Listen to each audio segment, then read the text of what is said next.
Olá, está no ar o Arquivo de Notícias. Confira as manchetes da edição deste fim de semana. Antigo patronato será centro de recuperação social da APAC. O termo de cessão de uso já foi assinado. Escola Estadual Valdemar Zanata comemora 80 anos de fundação com homenagem no Legislativo. E ainda, orçamento para 2020 de R$ 710 milhões é aprovado de forma unânime. Foi assinado o termo de cessão de uso das dependências do antigo patronato, hoje conhecido como Fundação Educacional da Criança e do Adolescente. O local vai abrigar um centro de recuperação social da APAC. O método foi criado para recuperar pessoas com penas privativas de liberdade e reintegrá-las ao convívio social de forma humanizada e com autodisciplina. Uma didática que vai ao encontro do trabalho da juíza da vara de execução criminal. Sem deixar de lado o olhar punitivo, o olhar do cumprimento da pena, que ele é presente, ele é necessário, já que as pessoas estão ali, cumprindo uma pena por um delito e muitas vezes de uma gravidade muito grande, é um olhar humanizado desse cumprimento da pena.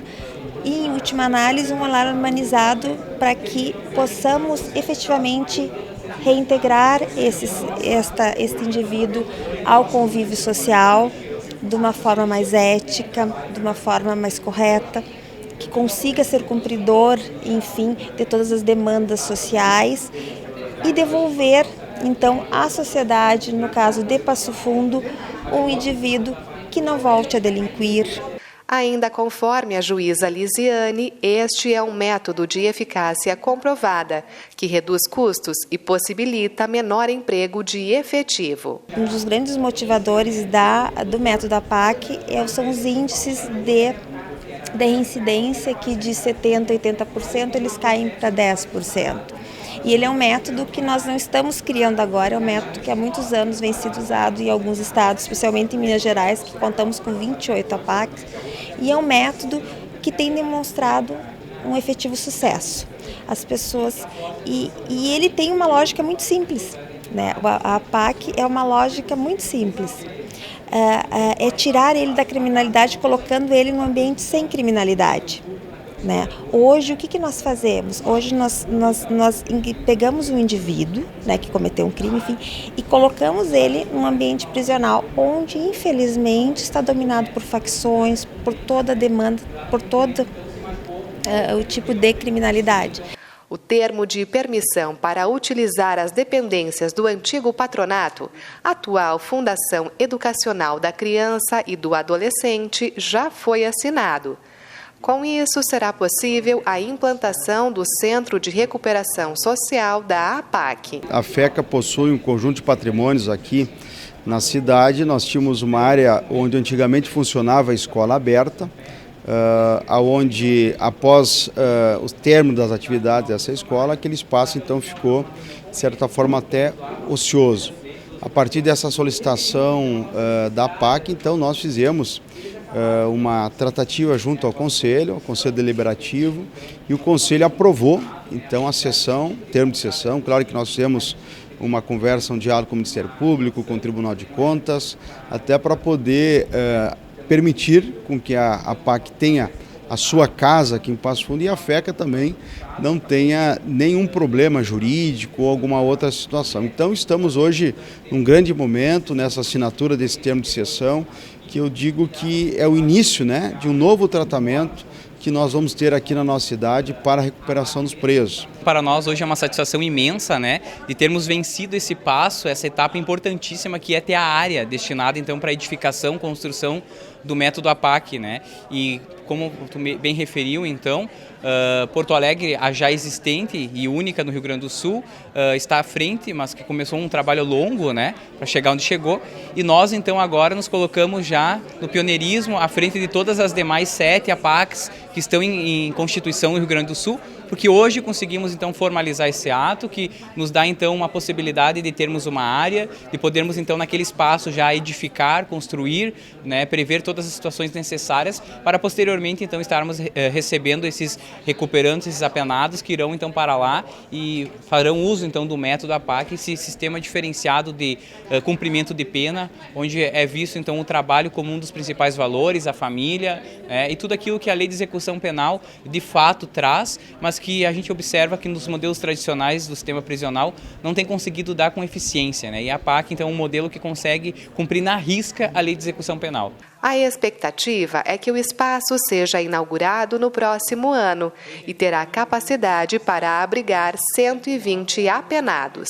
Temos ainda reunião para definirmos as plantas e vermos então com a nossa arquiteta e engenheira voluntária, a Gabriele, né, que irá então dar o suporte e referir o prazo, né, aproximado de quando será a inauguração.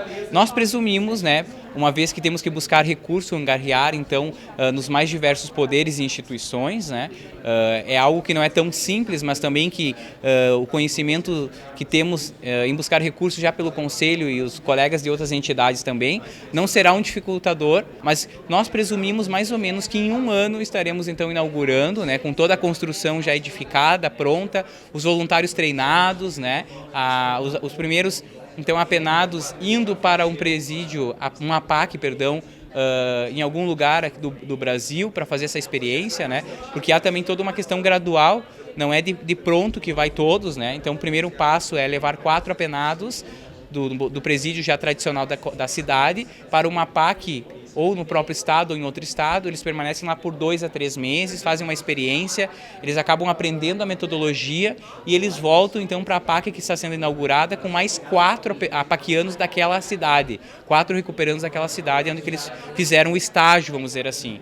E aí, a partir disso, se começa uma APAC com 8 pessoas. Nós temos a previsão, então, de chegar a 120 apenados nessa APAC em Passo Fundo. Eu imagino que uma situação ideal da APAC são aqueles apenados primários puros. O que seriam primários puros, né?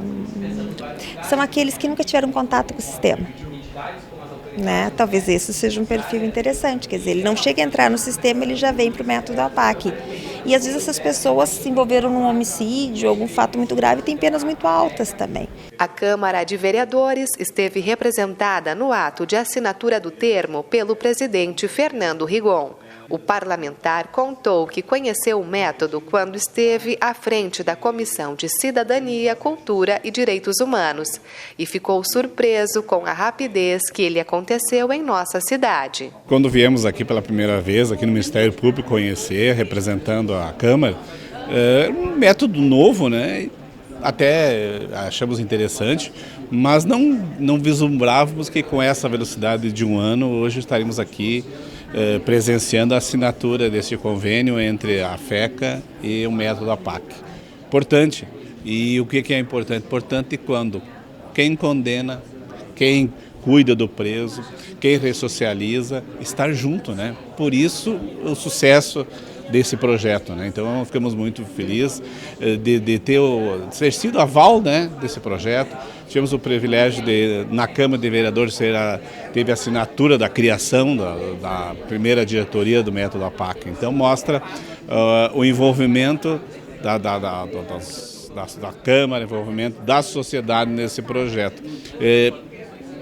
De novo, Passo Fundo sendo protagonista, sendo pioneiro, e de novo a Câmara de Vereadores fazendo parte de mais uma ação que visa ressocializar o preso, nós tornarmos a vida mais humana, mais solidária. Muito bom, muito importante esse momento. E a seguir você acompanha a homenagem especial do presidente Fernando Rigon aos 80 anos da Escola Estadual Valdemar Zanata.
Projeto Primaves em Bela Vista, um lugar para animais silvestres vítimas de captura, crescidos longe de seu habitat natural. No Primaves, os animais encontram um ambiente tão natural quanto possível, com alimentação adequada, socialização compatível, frequência humana monitorada, higiene e cuidados 24 horas. Visite o Projeto Primaves na Bela Vista ou acesse o site e conheça a história completa do Primaves.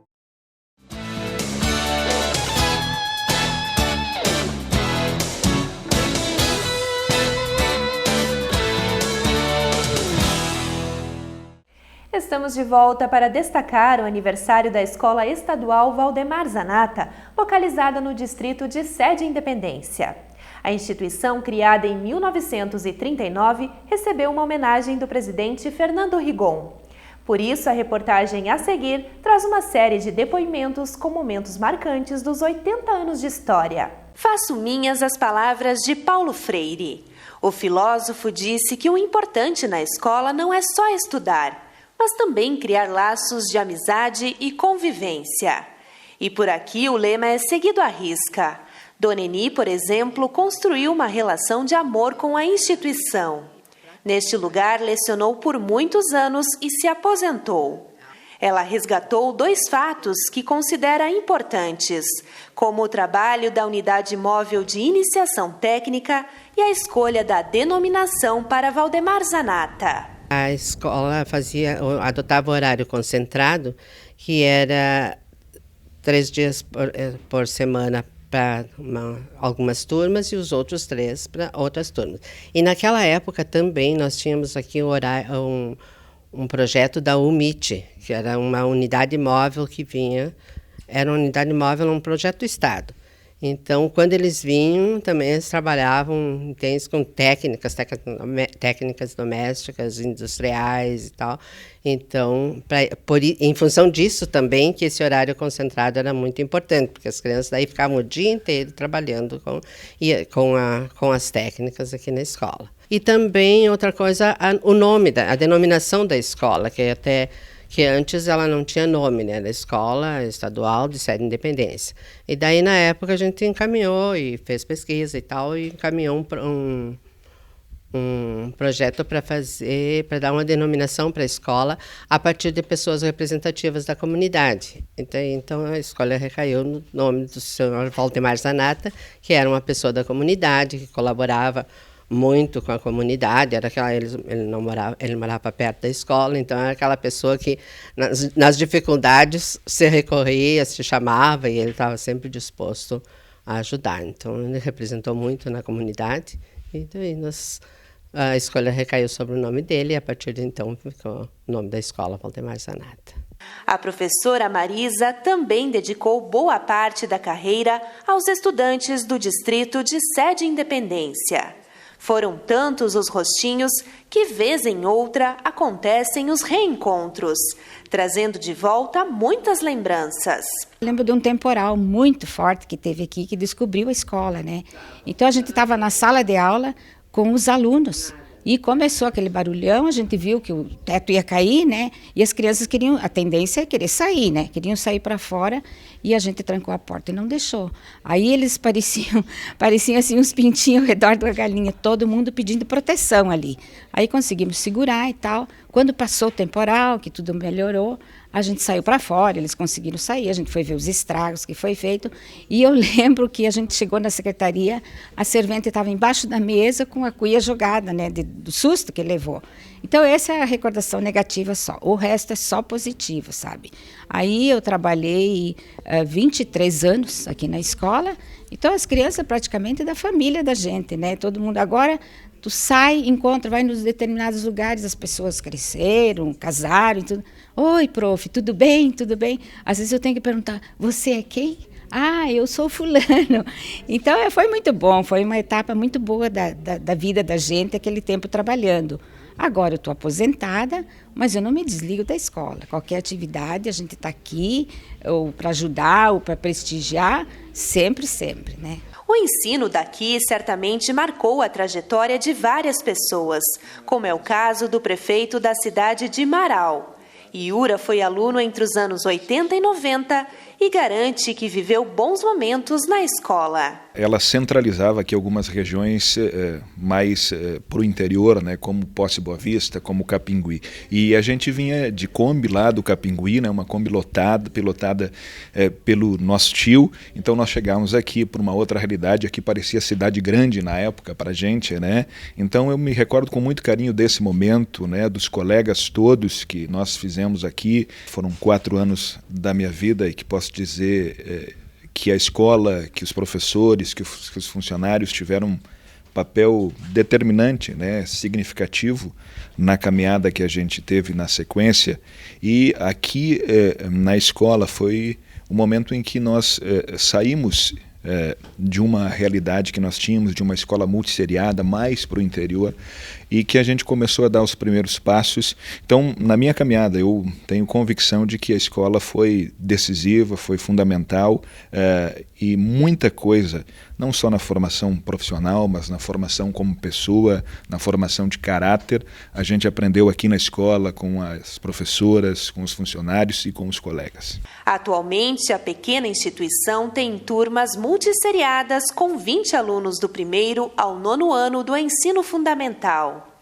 6 professoras atendem a demanda e buscam integrar a escola, a família e valorizar o campo. Eu estou nesta escola apenas do ano de 2018 para cá, mas estou muito satisfeita com o trabalho que está sendo desenvolvido aqui. Nós temos poucos alunos devido a ser uma escola de campo, já uma escola localizada na zona rural, mas temos turmas multisseriadas onde o trabalho pedagógico é desenvolvido focando nessa valorização do meio ambiente, nessa questão da sustentabilidade e valorizando o meio rural, que é onde é produzido, né, tudo aquilo que a cidade ocupa, que a cidade consome. Então, os nossos alunos têm essa possibilidade de fazer atividades de jardinagem, de horta escolar. Nós temos um pequeno pomar também, algumas árvores frutíferas. E esse espaço, essa convivência na comunidade do meio que eles estão inseridos é muito importante. Do que eles serem tirados da localidade deles, da história de vida deles e levado para uma cidade estudar, digamos. Então é muito importante valorizar o que eles têm aqui, essa vivência, né? E a comunidade apoia muito a escola, a gente tem um bom trabalho, uma boa integração. O aprendizado com qualidade é uma marca da Escola Valdemar Zanata. Prova disso é que após 8 décadas, o conhecimento continua sendo disseminado nestas salas de aula. Gláucia tem muito orgulho dos filhos terem estudado no meio rural, assim como a jovem Maria Eduarda, que se divide entre as atividades extracurriculares. Tenho a horta, a cisterna e o relógio. A cisterna é para recolher água e para regar as plantas. E o relógio, ele é medicinal, que cada hora a gente toma um chá que vai agir numa parte do nosso corpo. Ele é dividido em 12 partes e a gente ainda está em andamento para ver quais remédios, quais plantas a gente vai plantar nele. Escolhi essa escola pelo projeto que ela tem como escola do campo, voltada um pouquinho mais direcionada à agricultura familiar, principalmente, e a importância das crianças terem um relacionamento e mexer um pouquinho na terra. Também a estrutura pedagógica dela, né? Eu sempre acreditei nisso, por mais difícil que seja a questão de recursos humanos e tudo, mas como mãe, para mim, ela é muito importante. E um aniversário tão importante não poderia passar em branco na Câmara de Vereadores. O presidente do Legislativo, Fernando Rigon, que também é ex-aluno, decidiu prestar uma homenagem aos 80 anos da instituição. Lembrança que é recebida com muito carinho pela comunidade escolar. Tive o privilégio de estudar de 71 a 78. Importante na nossa formação, na nossa estrutura como ser humano, como pessoa. Tivemos aqui a presença da diretora, da ex-diretora, professores, alunos que vieram pela primeira vez conhecer a Câmara de Vereadores. Então foi uma oportunidade, numa época tão difícil da educação, né, com os professores recebendo atrasado, com uma falta de uma estrutura na área de educação, nós temos que fazer essas homenagens.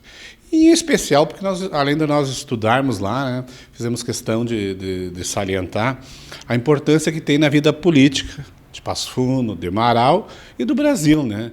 Enfim, lá estudaram a vereadora Elizabeth, a Bete da Lacna, o ex-vereador e ex-prefeito de Marau, Josué Longo, o vereador e atual prefeito de Marau, Iura Kurtz, vereador, prefeito, ministro, deputado estadual do federal, Francisco Turra, que nos teve o privilégio de mandar um vídeo homenageando a escola, e eu também estudei lá, né? Então, mais representando Passo Fundo, né? É a região que eu nasci, né? Que é o Distrito Sem Independência, né? Burro Preto pertence ao Distrito Sem Independência. Então, ela vem numa homenagem recheada pela importância da educação, pela importância dessas pessoas na minha vida e pela importância que essa escola tem de ter no interior 80 anos. É difícil uma escola se manter no interior durante todo esse período. E depois do intervalo, os detalhes do projeto de lei com o orçamento do próximo ano.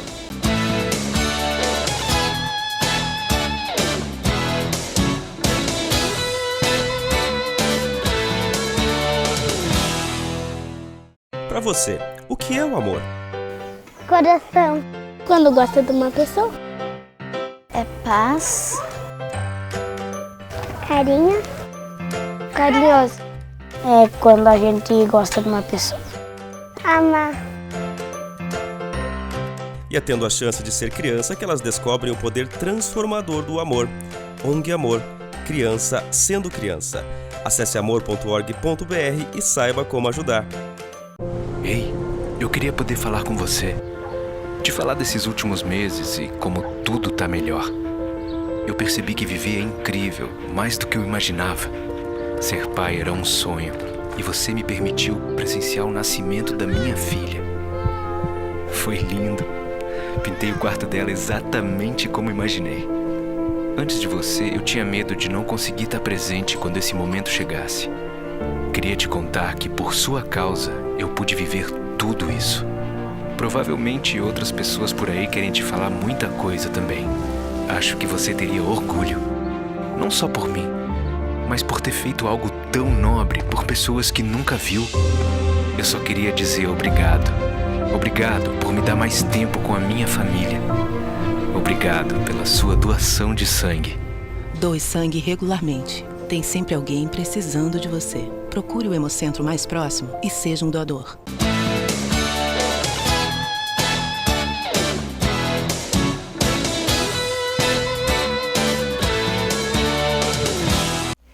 A Câmara de Vereadores aprovou nesta semana um importante projeto do Poder Executivo. Ele contém a peça orçamentária do próximo ano. A Lei de Diretrizes Orçamentárias é um instrumento de conexão entre o Plano Plurianual e o Orçamento Anual.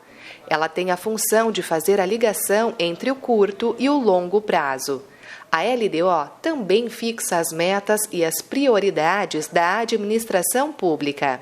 A Lei de Diretrizes Orçamentárias, ela é, como a própria palavra diz, ela direciona os investimentos, né? Então nós vamos ter o plano plurianual, que faz todo o planejamento dos 4 anos de orçamento, e a LDO anualmente ela vai sendo o que vai ser realizado pelo Executivo Municipal em determinado ano. Então, por exemplo, para ficar mais fácil para quem nos acompanha, quantas escolas vão ser construídas, quantas escolas vão ser reformadas, quantas pontes no interior vão ser construídas, quantas vão ser reformadas anualmente. O plano plurianual ele determina um conjunto de ações para o período dos 4 anos e o Executivo Municipal vai fatiando as ações anualmente. E na sequência nós temos a Lei Orçamentária Anual, que é onde você fixa onde vão ser realizados aquilo que foi determinado para o ano. Por exemplo, se nós vamos fazer 1 milhão de metros cúbicos de asfalto serem aplicados em Passo Fundo, onde vão ser a aplicação, onde vai ser executada essa aplicação. Se nós vamos construir unidades básicas de saúde, serão 4 durante o ano de 2020, onde serão essas 4? Então é isso, é a quantificação das ações que vão ser realizadas durante o ano de 2020, no caso, que é o nosso debate agora. Para 2020, o município espera arrecadar cerca de 710 milhões de reais. O número representa um incremento de 50 milhões do que estava previsto para este ano. A peça orçamentária foi elaborada com cautela, já que há vários anos o valor que entrou no caixa da Prefeitura ficou abaixo do estimado. Em relação aos gastos, a administração projeta uma despesa de 643 milhões de reais. Se a gente pensar num orçamento de 710 milhões de reais, né, quase R$1 bilhão, a gente pensa que Passo Fundo está muito bem de dinheiro, está muito bem de recursos e que a Prefeitura tem dinheiro de sobra para fazer o que quiser, né? Desse recurso total, em torno aí de 643 milhões são de despesas. E essas despesas, a sua grande parte, é justamente na manutenção da máquina pública, especialmente na questão de cumprimento das obrigações que o município tem com o funcionalismo público. Então, para investimento, propriamente dito, não sobra muito, né? E a cidade é muito grande, tem muitas demandas e, como sempre, o Executivo tem que priorizar de acordo com a sua visão política e a sua ideologia de fazer o desenvolvimento da cidade. O orçamento ele segue a elaboração histórica do município de Passo Fundo, projetando um crescimento na sua arrecadação ano a ano, mas efetivamente nós temos constatado que aquela estimativa que nós temos para o ano seguinte, ela não tem se confirmado.